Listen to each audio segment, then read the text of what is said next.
Hey guys, so today we're going to be reviewing the JP Morgan self-directed investing account and whether it holds its own against competitors like Charles Schwab or Public. So let's go over the pros first. Now the first thing, the $0 commissions. So you can trade, stocks, ETFs, options for free. And this is a major plus for those cost-conscious investors. And there's also no account minimum.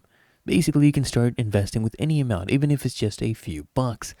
And you also get seamless integration, with the Chase app. Okay?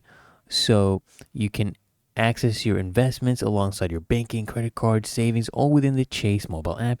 And if you need assistance, you can always walk into any Chase branch for customer service. Now, the issues I found with this account, one of them were the fact that it only has basic trading tools. If you're an advanced investor looking for detailed charting or real-time analysis, you'll likely be disappointed, okay? And your idle money actually earns less compared to other brokers offering higher yield sweep programs. Okay, they give you lower interest on your cash. So if you're wondering who this is best for, I would say mainly new or casual investors looking for a user-friendly experience. And if you are an existing Chase customer, you want a one-stop dashboard for your finances, go for it. And basically for people who don't need robust trading features or asset variety.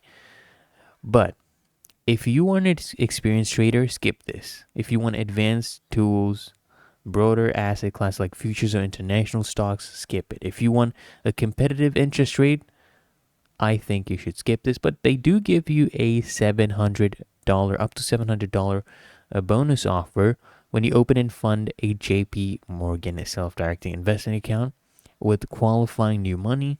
So it is one of the stronger promos in the brokerage space right now. So if you want to take advantage of this at least, maybe you should go for it. So if you found this honest review helpful, make sure you smash that like button and subscribe to frequently asked questions.